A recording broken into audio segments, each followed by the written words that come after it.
Hi, welcome to our third and final session for news literacy here at the Learning Center. I want to thank Debbie and Roger for allowing me this opportunity to come and talk to you about something I'm really passionate about, which is in this crazy mixed up world that we live in with so much information coming at us so fast. How do we maintain our sanity first? And second, how do we not peddle in conspiracy theories and not peddle in misinformation, but really uphold that original thought of a free press that is here to serve the public and to ensure the public trust and to hold accountable those who govern. And I hope that you found these past couple of weeks really helpful from getting an historical perspective as well as a legislative perspective, as well as a practical perspective. We're going to put what we've done the past couple of weeks to work in the real world this week. But before we do that, I kind of want to talk about a very local situation that we're facing when it comes to local news. Last week, word came forth that the position of the editor-in-chief of the Savannah Morning News was eliminated by Gannett as they do a corporate restructuring to a more regional model. Now, this has a really profound effect on our ability to have someone here on the ground who is leading a newspaper, who knows the people, who knows the players, who understands how things kind of operate. There's always the stated customs of a community, but there's also the unstated customs of a community. We have to be very aware and apparent, and really good editors, street editors, like Susan Catron was for the Savannah Morning News, are essential in making sure that their reporters know what really is news and what is there to cover. But corporate restructurings and cutbacks as news becomes more of a profit-generated business model really affects our ability to stay informed. Now, that may sound like a really dismal kind of thing to talk about, but I really want to encourage you to still support the Savannah Morning News. I'm always reminded that the Boston Globe keeps expanding its spotlight teams, because when it's gone to its community said, this is why we subscribe and this is why we support it. And we want you to keep doing that, even though that spotlight team uncovered something in the Catholic priest scandal that had a cascading effect across the world, but also was so scary to the community because that is such a part of the culture of the overall Boston community. But it remained Boston strong, and it came back from that, and it's been more vigilant on that. And they've actually expanded their spotlight staff from 4 to 6 people. So it would be really wonderful to see something like that happen here, but we have to be the people that speak up for that and want that, and we'll support that with our subscriptions. So I just want to keep that mindful, because we're going to talk a little bit today about how important that local reporting is. And there's something I want to show y'all. So I'm going to share my screen, and hopefully it goes better than it did last week. That's always a challenge with technology. So let's see if we can get this to work. Yeah, there I am up on the corner. So let me move this around just a little bit, because I want to share with you really wonderful news that came out this week when it comes to local news. Let me see if I'm getting the right one here. There it is.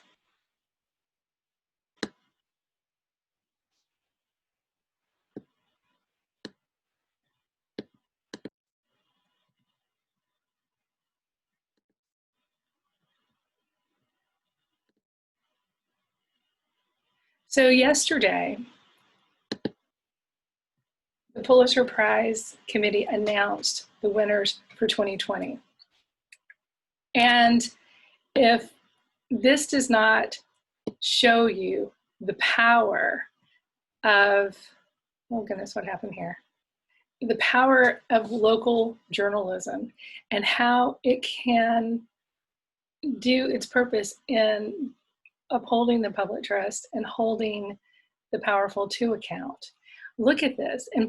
In the public service category, Anchorage Daily News with contributions from ProPublica, and we'll talk about ProPublica in just a little bit, revealed that a third of Alaska's villages had no police protection, and that what kind of effects that had and what kind of chilling effects that had on communities.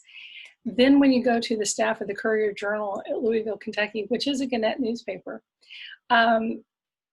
how they did a rapid fire breaking news report of the outgoing Kentucky governor's pardoning of just hundreds of people, which did not undergo any sort of level of transparency and showed huge violations of legal norms. Then you had the Washington Post, which is essentially the Beltway newspaper, that did a really deep, long, explanatory, long-form journalism series on the effects of temperature changes and extreme temperature changes on the planet. They didn't even necessarily tie it specifically to global warming or use any of those catchphrases. They talked practically about like what is happening to our world in terms of wildfires, in terms of lightning strikes, in terms of sea life, in terms of sea level rise, all of those things that are related to changing temperatures. And then the staff of the Baltimore Sun showing the lucrative and undisclosed financial relationship between the city's mayor and the public hospital system that she helped oversee. These are important stories to have out there. And the only way that these things get covered is because you have a dedicated group of fearless reporters willing to go out there and cover them, but also because their communities are supporting it. So the first form of news literacy is truly us as citizens supporting local journalism. So with that said, my little sermon there, I wanted to also point out one of my favorite stories. So in 2017, this small newspaper called the Storm Lake Times, I believe it's in Iowa. Yes, the Storm Lake, Iowa Times. Tiny little newspaper, family run. Not one that you would normally think of to win a Pulitzer, but it sure did, because one of the owners, Art Cullen, wrote a series of editorials. I mean, talk about fearlessness. This is a guy who took on Monsanto and the Koch brothers for the pollution and for the sort of unregulated and unmitigated way in which it controlled the farming communities and was putting groundwater and people's health at risk. And they were awarded the Pulitzer Prize. They did that without ever considering that they would be rewarded for something. And this is a really powerful thing to think about when you are considering what is the value of a local newspaper to you. I know I sound like a dinosaur, and I probably am, but I'm going to suggest in many, many ways that the best way for us to stay informed is to still, and the best way to avoid fake news truly is to invest in print journalism and in online resources that follow the same journalistic standards. So there's my soapbox for a little bit. Now, let's look at sort of a review of some of the things we've talked about the past couple of weeks and put them to a real world test this week. So we're going to look at real world analysis. We're going to even look at the concept of deep fakes in video and photography. Can we always trust what we see? One of the clearest examples of that recently was CBS News was doing a story on the coronavirus. And boy, if they weren't showing Italian hospitals with the gurneys in the hallways and massive loss, as if it were a New York hospital. But people watching recognize that those don't look at all, those settings don't look at all like New York City. They look like Italy. And there was even materials in the background with Italian writing on them.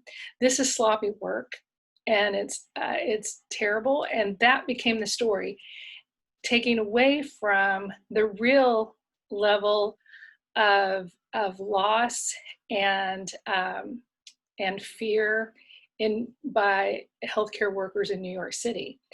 So this is the detrimental effect and credibility that something like that can have.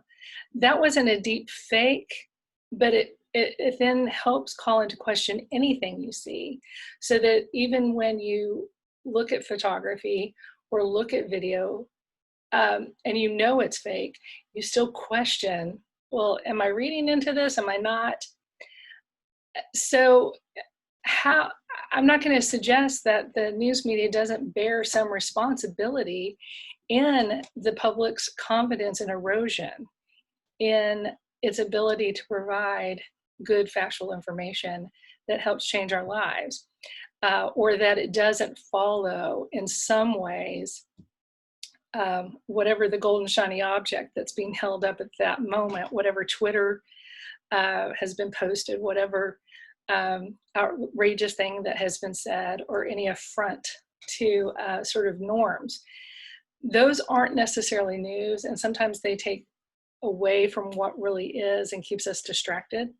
So again, it's up to us to sort of sort through that distraction and understand how it affects us and how we get information. And the more that we're aware, the better able we're going to be to combat that. There's a study that's recently been done out of this, assessing the outcomes of the Center for News Literacy at State University of New York at Stony Brook. And what they found was that students who went through that program were better informed, had the tools necessary to combat misinformation, were much more aware and up on current events. These are things that we want to see across the board, because that helps us fight in all manner of ways misinformation. And the level of misinformation that's coming at us on a daily basis, especially through social media, something we're going to have to fight against. So again, be an active listener. We talked about this last week, but pay attention, ask open-ended questions. Look for journalists who are following this, that they're asking the open-ended questions, they're asking probing questions, they're requesting clarification. They're not being belligerent, they're trying to understand and make sure that they are accurate. I know a lot of journalists, and I am one of them, and I'm not being biased here, I really promise you, we agonize. We agonize over accuracy. And if we get something wrong, it causes sleepless nights, as it should. And sometimes the worst day for a journalist is when something goes to print, because you just sit there and wonder and hold in the pit of your stomach. Did I get this right? Did I have all the information I needed to present a fair and accurate record of events and help people draw conclusions that empower them to act? We also have our confirmation bias. All of us do, even the best people. And you really have to fight this desire to only find information that confirms your worldview. This is a psychological phenomenon, and we all kind of suffer from it because we really want what we believe to be true. And sometimes in between those competing narratives, there is truth, or sometimes even there's a nugget of truth in a belief, yet there's facts that can counter it. So we have to be open-minded to those and to listen, because then we'll be better able to use our critical thinking skills. And these are in short supply and desperately needed for all of us to hone in the most profound ways. We need to determine the importance and relevance of arguments and ideas. We need to be able to weigh them beyond our beliefs and recognize, build, and appraise the arguments. We need to identify the consistencies and errors in reasoning, especially when we hear the circular kind of reasonings and we can go, wait, they're telling me this, but then they're doing this. Am I getting gaslighted here? Approach problems in a consistent and systematic way. There's a lot of value still in that Socratic method of thinking, that you put forth a hypothesis, you see if the data supports that, and if it doesn't, you revise the hypothesis. You don't stick to something that isn't working. And you reflect on the justification of your own assumptions, beliefs, and values. That goes right back to that confirmation bias. So what can you do? You have to understand your own bias and challenge it. You need to read, watch, and listen to the counterpoints to the media that you gravitate toward. I want to go back to this graph again, because I want us to really look at this and look at where do we need to be spending our energies and our time. And it really is up in this area. This is where you're going to get good, original, fact-oriented reporting. This is where you're going to get complex analysis, and you're going to get opinion, but it's fairly and reasoned, even if it doesn't agree with you. And that's what we've lost, is this ability to recognize fair and persuasive arguments. I saw a post today from a dear friend of mine on Facebook, and I really had to applaud her, and I'm not going to say her name here, but she said that she got unfriended by someone who is of the same political persuasion as her, but who had been sharing misinformation. When she called that person out on it and said, look, I might want to agree with everything that this says, but it's wrong and it's false, and you really shouldn't be sharing it. When we can't reach out to people and say, look, listen to me here, even people who you might agree with, then we've lost our ability to reason. And so we have to be open to the other arguments and make sure that our confirmation biases aren't getting in the way. So when you're here, and maybe you're a religious reader of the New Yorker, and you listen to NPR every time you're in the car, and you watch PBS NewsHour every night. And, you know, the New York Times is your paper of record. Be willing to go over here to the Wall Street Journal and read sort of a different nuance and a different take. Be willing to go over to the National Review, to the Economist, to actually get a different take on the very same information. And somewhere between those two, you're going to find a middle ground that helps you make responsible decisions about what you're going to take in and say is a reasonable assessment of the facts, so that you are informed and so that you can carry on conversations with other folks around you with that information in your arsenal. This also limits what you're willing to share through social media. And if I can get across anything, is that before you share anything in social media, even if it's something that really, you know, makes you burn inside, test it against your confirmation bias. Take a breath and test it against your confirmation bias, or at least put it out there and say, here are the things that I think are great arguments with this. Here are the drawbacks with it. There was a recent post through the Huffington Post and through the New York Times that talked about President Trump's advocacy for anti-malarial drugs as a potential treatment for coronavirus. And there was some digging that found that he had mutual funds that supported the company, and the owner of the company was a golfing buddy of his. And I put it out there as something we needed to pay attention to. I didn't have all the answers. I just kind of put it out there, but I also kind of put it out there as an experiment to see how people would respond to it. And when clearly people, I have friends on all political spectrums, and when I put it out there, some of my friends who are very in the know about investments said, look, this is how much you would be getting from this. That's not enough to really raise the alarm. Maybe this is much ado about nothing. When I would counter and say, well, perhaps we need to look at too, does a donor of his benefit greatly, or someone close to him benefit greatly, which would down the line benefit him in his election through donations, etc. Do we look at that? Maybe we do.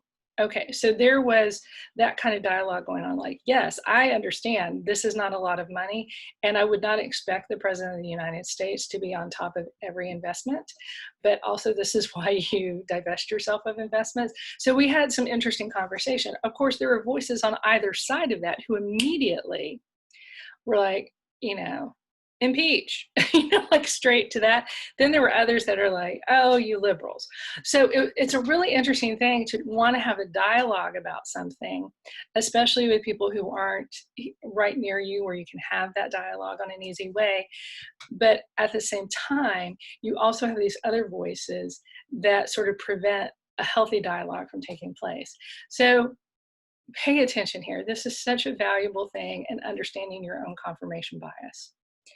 And also understanding too that you may be gravitating to certain types of news simply because of how you think or what your belief systems are.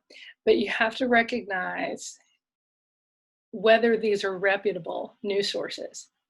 And we're going to look through some tools on that in just a moment. But you have to understand that your own ideological biases helps drive you to the sources that you most access. Read, watch, and listen to more reputable sources of news. We're going to go through some websites in a moment where we actually do these steps. You need to pay attention to the domain and web addresses of URLs. I'm going to read a little bit from a book called How Journalists and the Public Shape Our Democracy, From Social Media and Fake News to Reporting Just the Facts. This was put out by Georgia Humanities Council and the Atlanta Press Club. But I thought this was such a really wonderful sort of outline of some things that we should do. And this is the source of this information. Established news organizations have standard web addresses that are likely familiar, such as .com or .org. Untrustworthy sites often create misleading web addresses that are similar to those of established news outlets, but with unusual endings like .com, .co, because there was a fake ABC News website that was shared quite often during the 2016 election. That was abcnews.com.co. So you have to be really wise in looking at whether it's a .com or .org. And a .org means it's a nonprofit. It has to meet certain standards. And oftentimes, if they're nonprofits, they're less partisan. So that's another thing to look at, like npr.org and ProPublica.org. So you must look at the URL and make sure it's a reputable site. You need to read the About Us section. One of the things, and sometimes these are not easy to find, you have to keep digging down on a website to get to an About Us section. And oftentimes those are hidden, the more partisan the site it is. If a site claims it is news and information or news and opinion, you can bet it's more opinion and more information rather than news and journalistically based with a code of ethics standing behind it. Like those code of ethics we talked about in our first session. Also, you'll be able to find like who is behind who is behind it, who is funding this. And when you can find that information, you're also better able to assess. Recently too, I was actually preparing for this, and I just sort of scanned to find what I thought might be sort of fake news kind of posts from people I know on Facebook. And one of them popped up from a site called LifeZet. And it was calling into question whether we were getting accurate reporting on the number of cases and the number of deaths related to the coronavirus, and trying to make the case that we've been lied to, and that not this many people are sick, and that this has all been sort of a hoax, not necessarily a hoax, but a way to destroy the economy ahead of the election. It was really putting nefarious, not even calling into question the thought process behind that this has been widespread, and widespread destruction and widespread economic distress for communities. It didn't call into question that at all. Its own logic behind it.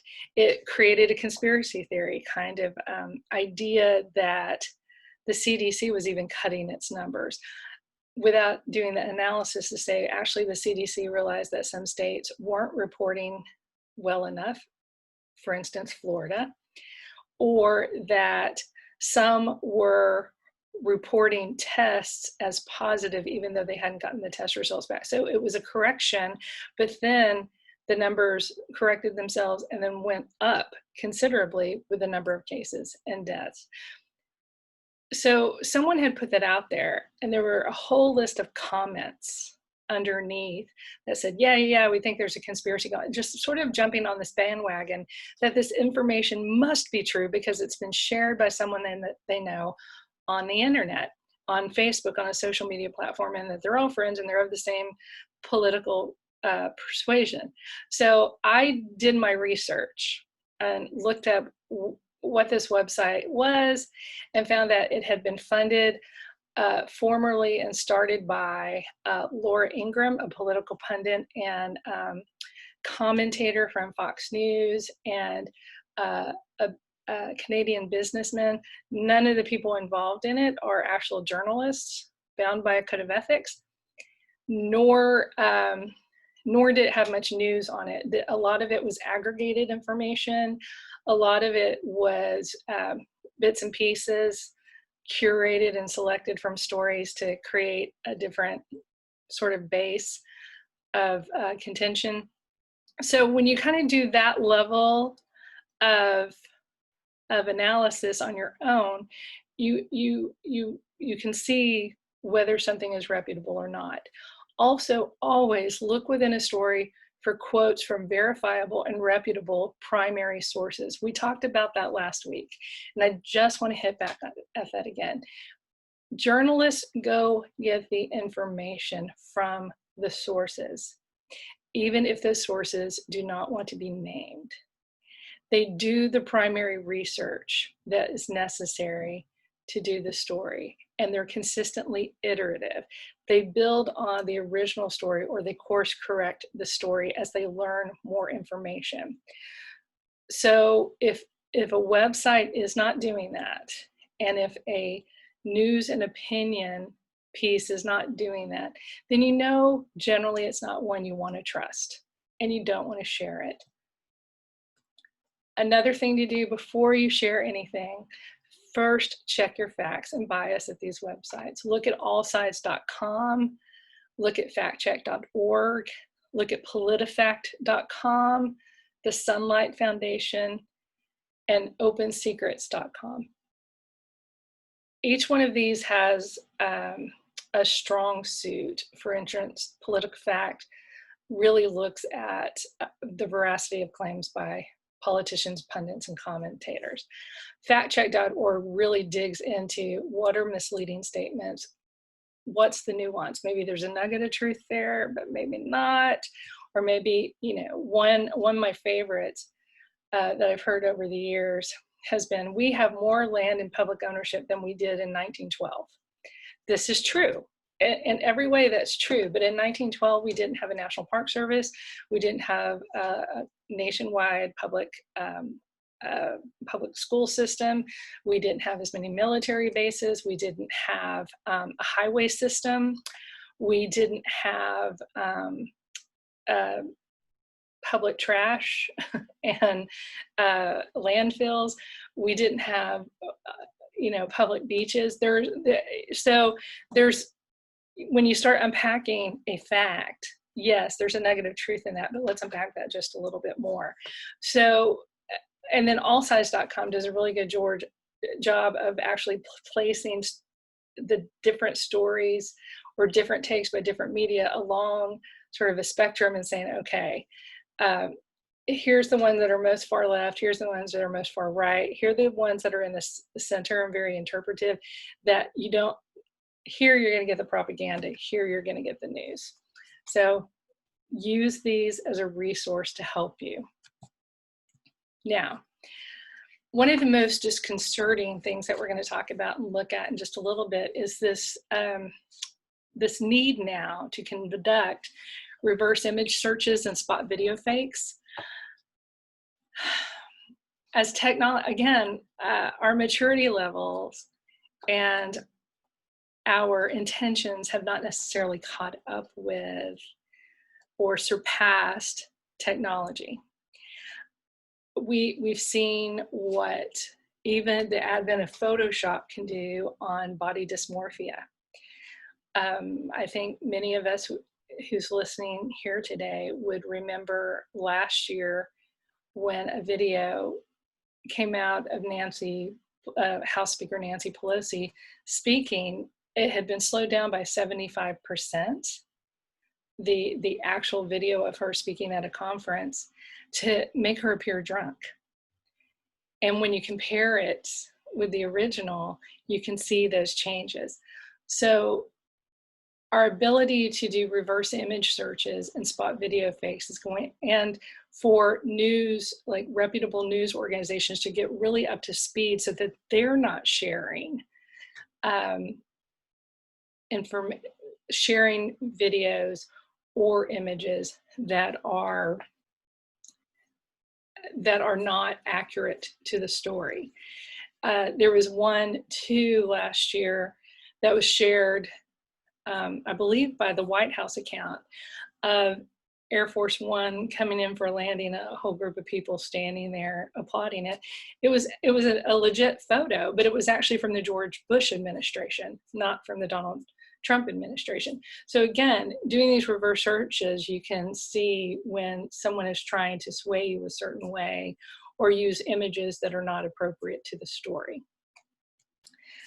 Another thing you can do, definitely invest time reading and financially supporting local newspapers, even if they're not where you want them to be just yet. Recognize that they can get there only with your support. And when I talk about support, it means you're taking the time to read, you're taking the time to financially support them, but you're also engaging with them. You're writing letters to the editor. You are speaking to the reporters. You are being part of that public trust that goes back and forth. I know we're busy, but if anything can come out of this time of sort of this pause, it's for us to say, okay, these are the things that we value, and these are the things that are important to us, and how are we going to uphold those? Another thing that I would very much encourage you to do, and I hope you have been doing, is reading. And some of the best investment of reading time that you can do is in long form journalism. For instance, the website ProPublica does brilliant, nuanced, long form journalism and series around holding the accounts, the governors to be accountable.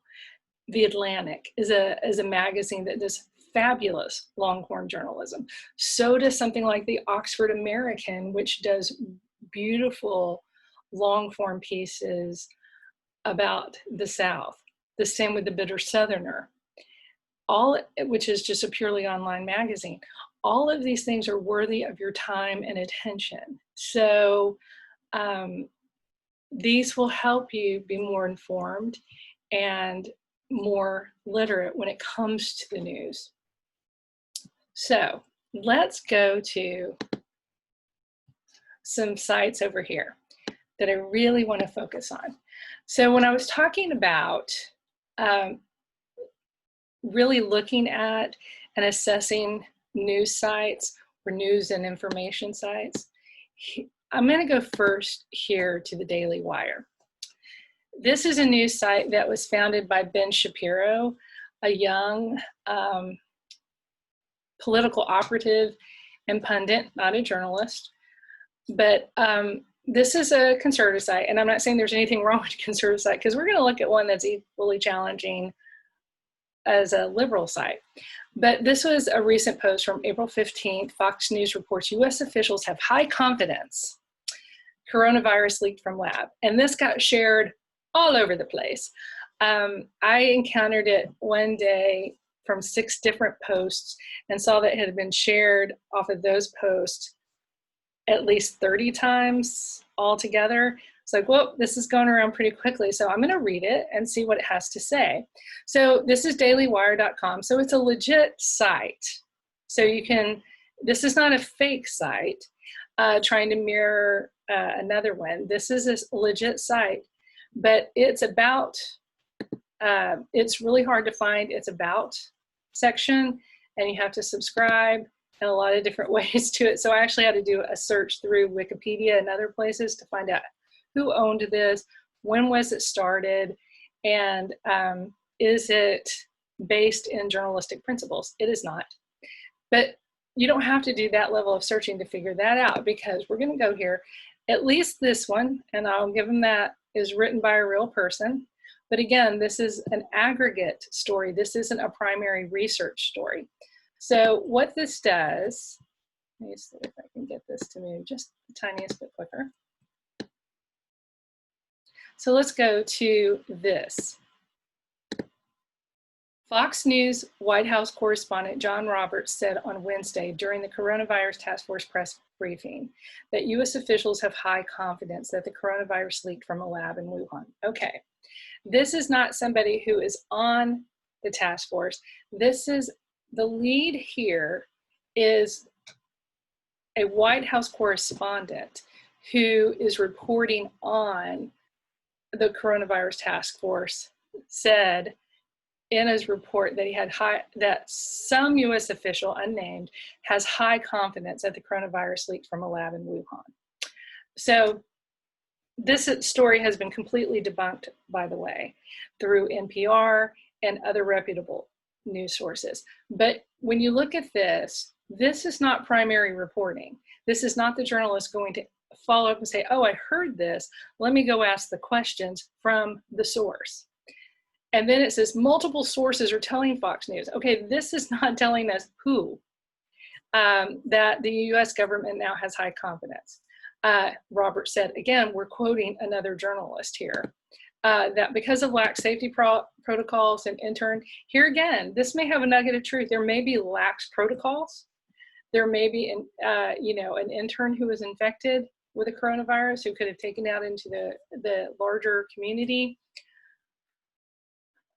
But that does not necessarily connote evidence. This is still conjecture, and this is still so-and-so told so-and-so told so-and-so. Again, no primary research, nothing to back any of this up. We don't know who the infected was, what lax safety protocols they're talking about. And so here's the quote that's used. Does that correspond to you with what you have heard from officials? Roberts asked. It doesn't say who he asked, but clearly he was at a press conference. And because this next, well, I don't want to say that, John, but I will tell you more and more. We're hearing the story and we'll see. Okay, and this is from the president. So when you look at this set of quotes, does that correspond to with what you've heard from officials? That's an open-ended question, but it's also a leading question. It's not saying, what have you heard specifically from officials that? It's saying, this is I'm helping you confirm, does that correspond to you with what you've heard from officials? The response that gets quoted as evidence says, well, I don't want to say that, John, but I will tell you. This is a rhetorical device called paralipsis, where you deny but confirm without any real evidence. Well, I don't want to say, John, but I will tell you more and more. We're hearing the story, and we'll see what story are we hearing, what data is there that supports this. Now, here's an interesting thing where it says Trump, who normally demonizes the use of anonymous sources, continued. When you say multiple sources, now there's a case where you can use the word sources. So there's sort of a way of helping defend. So you can see that this is more of an opinion piece, not a news piece, because it's not backed. Or this could even be considered a propaganda piece when you look at how it's written. The other thing it tries to do to appear more newsy as we continue to go down here, I like also that it's confirming itself with its own writer as part of the news story. We must never forget that the reporters are not the news. So here's an interesting thing. It quotes two different Washington Post story. One, the Washington Post reported on Tuesday. Actually, the Washington Post did not report this. It was an analysis piece that was not a journalism piece. It was an analysis piece that had captured some information about some possible problems with oversight at a lab that was testing and trying to understand the coronavirus. So it's quoting as if it's a news story, but it's an analysis piece that ran under the opinion piece of global issues in the Washington Post. And it kind of buries, it is important to note that the Washington Post report indicated that there is no credible information. See, that's not even up against. Yeah, so when you're doing an either or trying to present opposing information, typically in legit reporting, you put those right next to one another so that you can, show the either or. There was another piece in here that was quoted that was also an opinion piece that was passed on very specifically as news. So that's another thing. If they're quoting something, go find that piece and look and see if that piece is actually an actual news report or an opinion or an analysis piece, and see how it's being used. That's what I mean by picking and choosing and curating something that serves an editorial purpose that is not necessarily a information you need to know kind of purpose. Now let's go to the Daily Cause. The Daily Cause, on that bias, you have the Daily Wire over here, you have the Daily Cause over here. Again, here is a very legit writer. This person exists and is a staff member of the Daily Cause that covers labor issues. And this is, while this is a very slanted piece, it does have actual information in it that's quoted from a speech in which this reporter attended, as well as has data in it about how many people are affected by the coronavirus at meatpacking plants, what's happening to jobs. So there's data in here that you can confirm, but the language up in here is, as Republican governors move to reopen businesses in their states before it's safe to do so. Immediately that's emotionally charged, because it's not just Republican governors that are looking to reopen their states. All governors are looking to reopen their states. They just don't know at what way they're going to do it, and some are rushing ahead quicker than others. And yes, lives will be at risk, but you have to look at the emotionally charged language that's being used also. So you have to have your radar on, like, am I being led to just be angry, or am I being led and informed to make my own conclusion? So you have to use that lens as you're reading, because there's not a lot of, most news stories, true news stories, will start with the who, what, why, where, when, and how, not general statements, such as Republican governors. They will open up very specifically with what happened, who said what are the ramifications of it, when will it happen, and how is this going to be carried out, and what are the impacts, and what are the impacts on people's lives. That's how you would start something like this if you were trying to do something that did not have the intent to inflame. The other thing I find fascinating over here is on their trending list are stories and posts that are all kind of mixed together. And if you look at these names, this is the letter all of us wanted to write by Kelly B, by Mopshell, by Thorn. So these are aggregates of social media posts as trends, not trends of news stories from their site, but actual posts.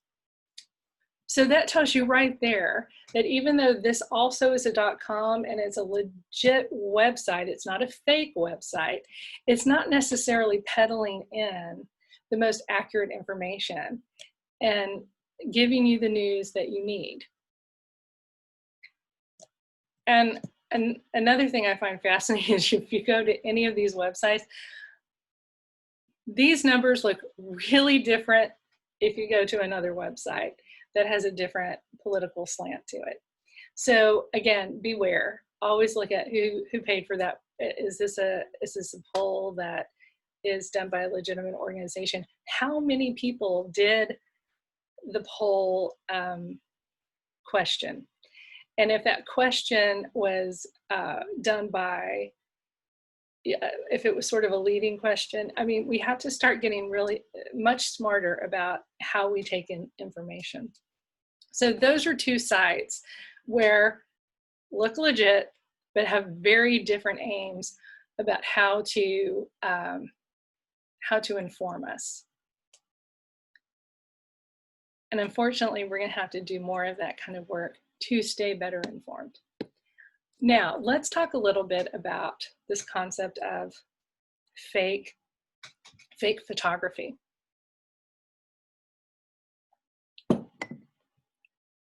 So I don't know if it was last year, and I kept trying to find this post, but I couldn't find it, but I did find this photo. So a couple of years ago, there was a post going around that had this photo attached to it, saying that this was George Soros, the media entrepreneur, multimillionaire, who, in fact, I think multi-billionaire, I could have that wrong, had been a member of Hitler Youth. George Soros is Jewish, and they were trying to say that he had actually been a member of Hitler Youth during World War II. And this was the photo that was going around. So I actually, when I first saw that, I was like, that makes zero sense since he lost family in the Holocaust. So who is this picture of? So I actually copied that picture and put it out on Google and did a search and came across this story. So here was the story. Oh, sorry. Let me move that out of the way so we don't keep getting all of these things jumbled together. Let me move me here so we can see what we're doing. So this was actually the picture of Nazi guard Oscar Groening, who escaped justice in 1947 for crimes at Auschwitz. Now, the person who posted this claim, so you can see this article is more than 4 years old.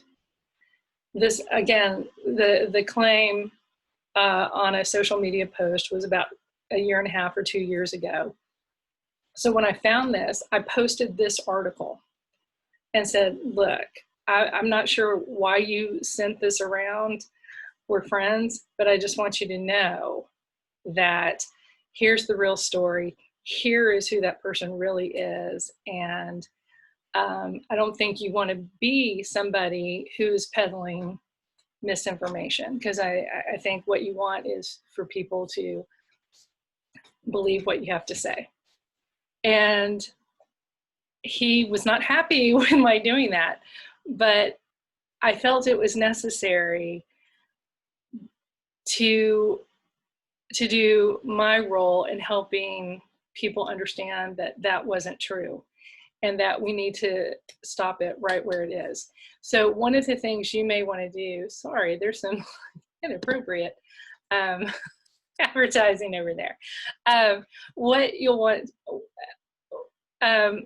to do too is when you see a post and your BS meter kind of goes off, what you'll want to do is definitely put out there or actually go through and look at the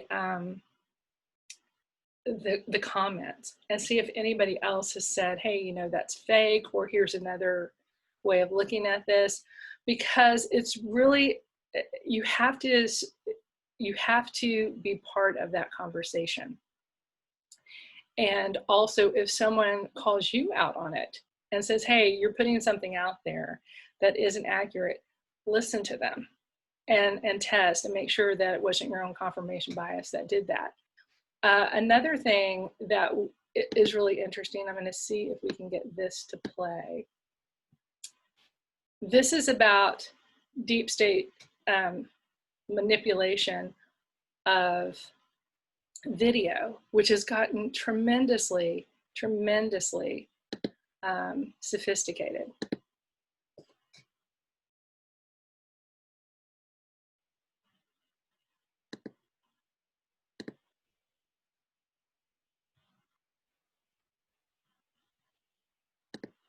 Let me see if I can. It may play us an ad, and I'm sorry about that. If I can give it, because I thought this was fascinating, because Nova on PBS did a whole episode on this. And this is just a little snippet. And when I was looking at need a professional website, I created one for our startup. This has become, how sophisticated this has become, it was so profound. And I was like, oh my God, I can't believe that that's really happening.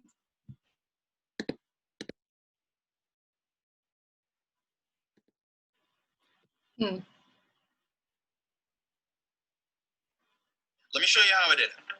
First, go to Wix.com. Our startup is constantly evolving, and we need a website that can do the same. There we go. Waiting for that moment. To help families refinance their homes. Invest in things like high-tech manufacturing, clean energy, and the infrastructure that creates good jobs.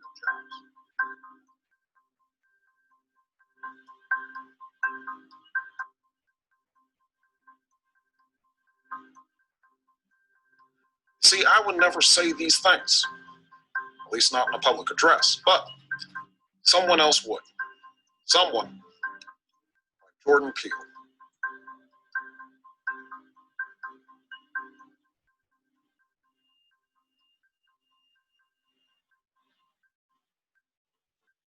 It's sort of learning to recreate that person's face by looking at the thousands of images over and over and over. A lot more research than you would think would go into making a goofy video or something like that. Truly surprising for me. Yeah, I was just really surprised. I didn't do any after touching on that video. That was just using the technology that was available from the machine learning side.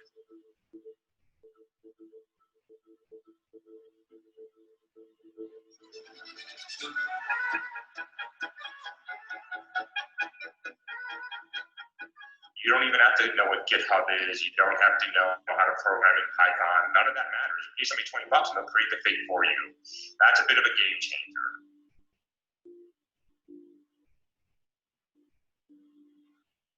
You know, the everyday person who the deep fake sex video emerges in a Google search of your name, where for that person, it becomes almost impossible to debug.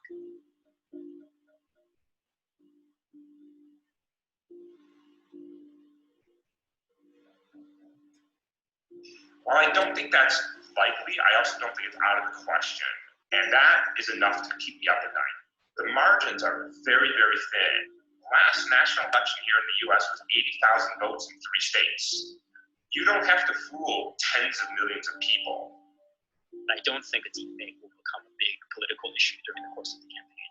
Think about a well-placed rumor before an IPO. I think a lot of these things were problems already. And so it's unclear to me how much machine learning really, adds to those problems. I find it very difficult to sort of believe that there is something so uniquely devastating about video.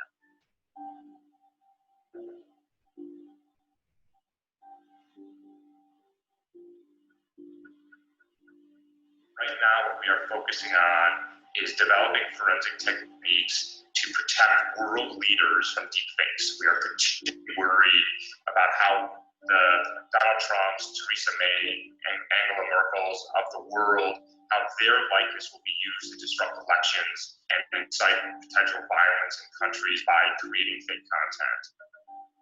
There's some fun and entertaining and interesting applications, but there is a weaponization of the technology. And I simply advocate that we as technologists, we acknowledge it and we start thinking not after the fact, but before the fact, how can we start putting some safeguards in place?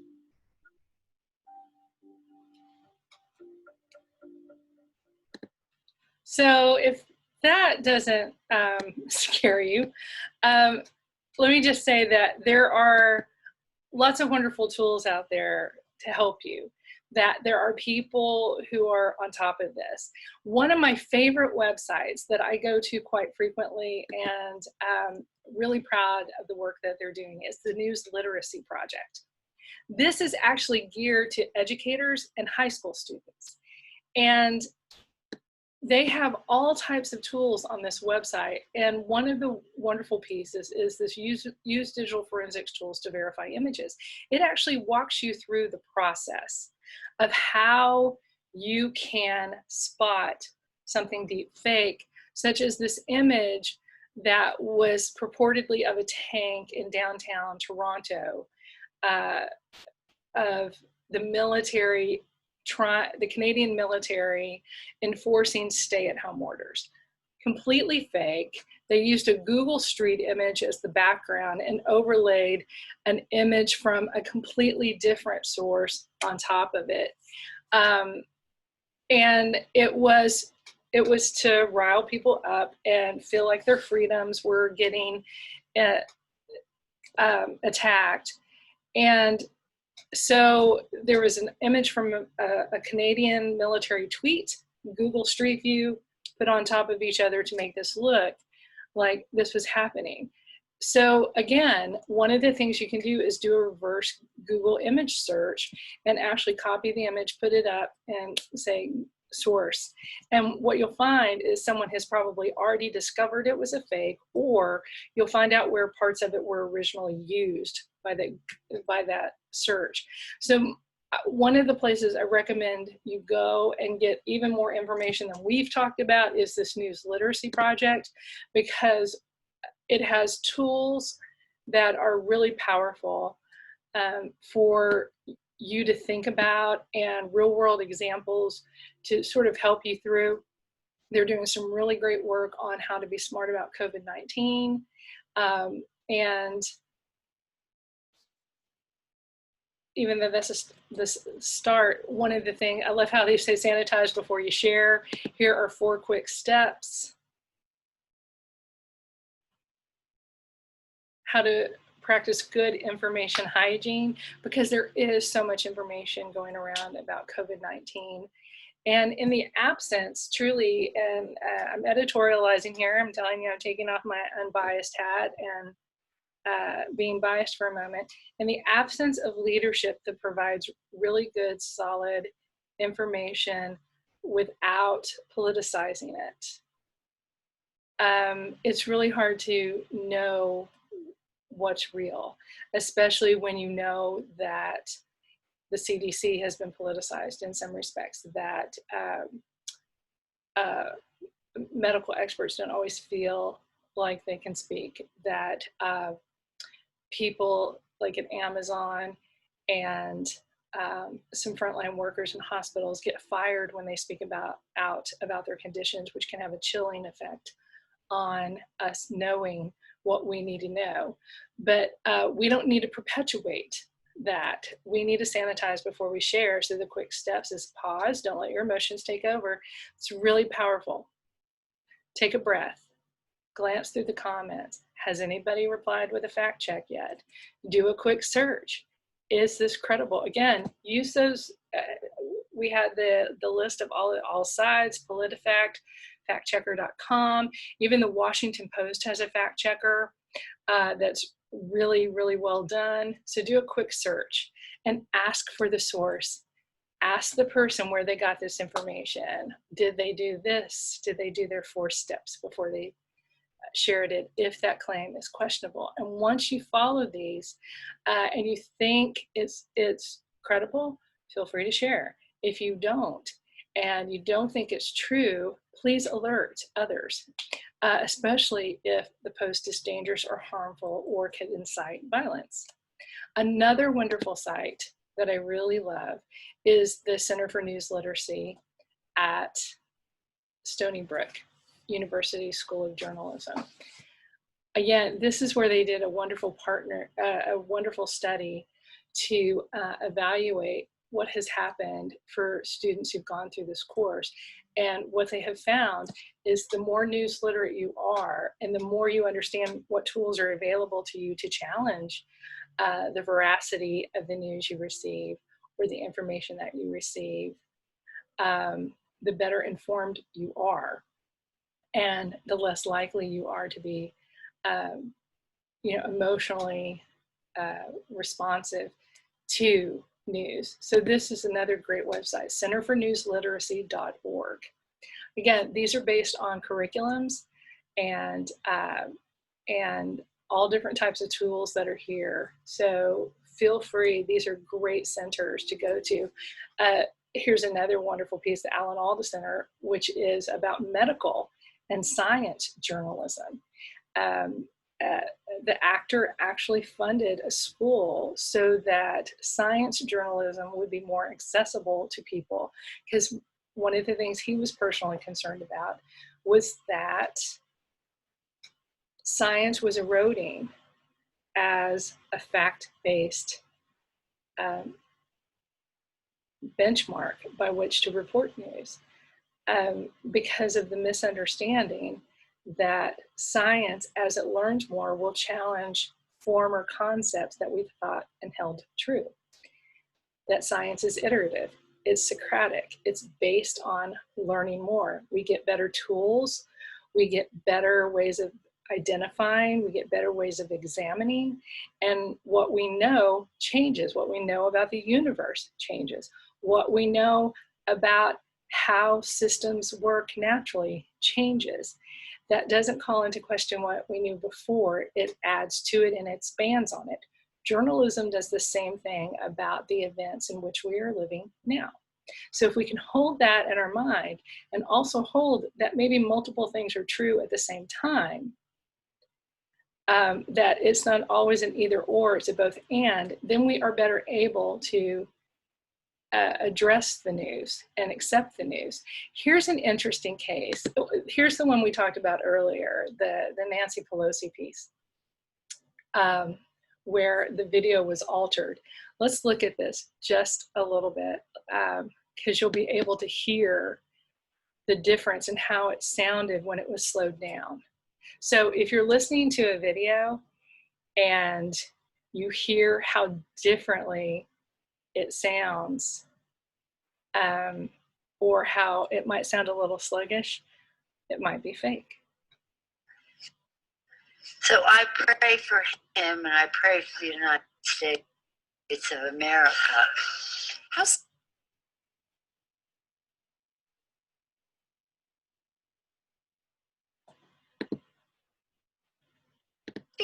Nancy Pelosi is a favorite target of Republicans and the alt-right. Recent videos circulating online of Pelosi have been manipulated to make her sound sluggish and slurred. This video, posted to the Politics Watchdog Facebook page, has more than 47,000 shares and 2.4 million views. It shows Pelosi speaking at the Center for American Progress Ideas Conference on May 22nd.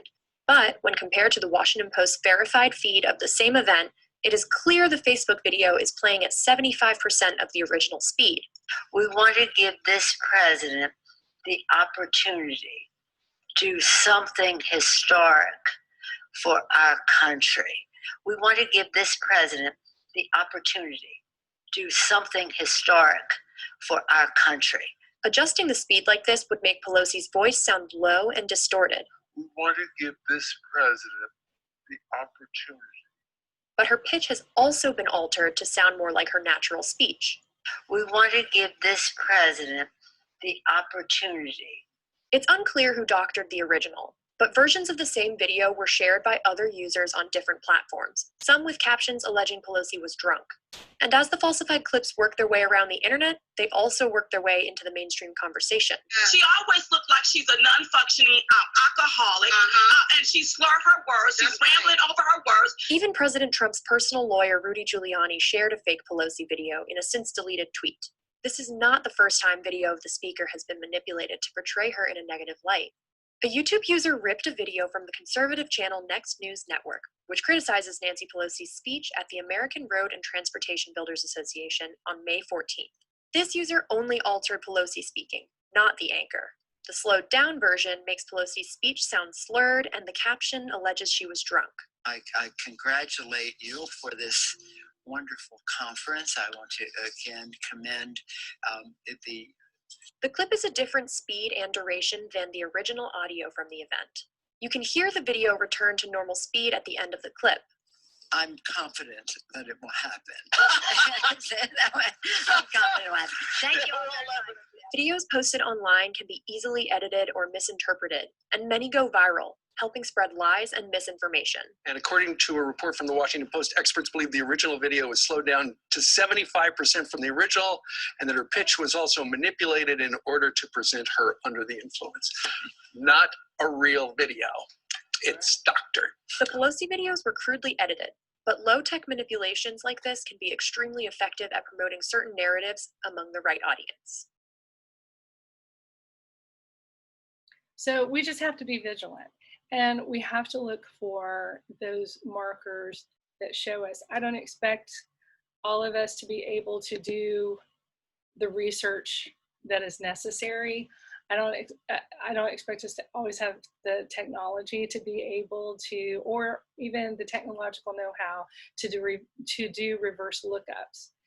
But one of the things that we do need to do is be mindful if something doesn't smell right or sound right, that we need to take the time and we need to take a breath before we put it out there or before we absorb the emotional weight of it.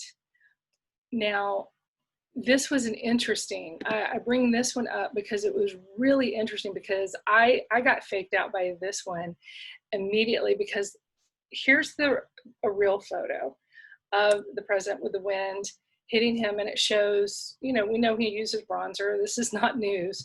But what happened is someone who was actually there, who took a photo with a different sort of, I'm losing the word.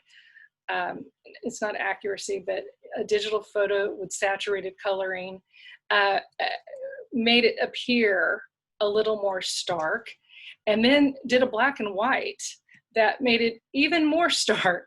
And then it came forward that the president was saying, this is fake news, this is fake photography, someone's manipulated it.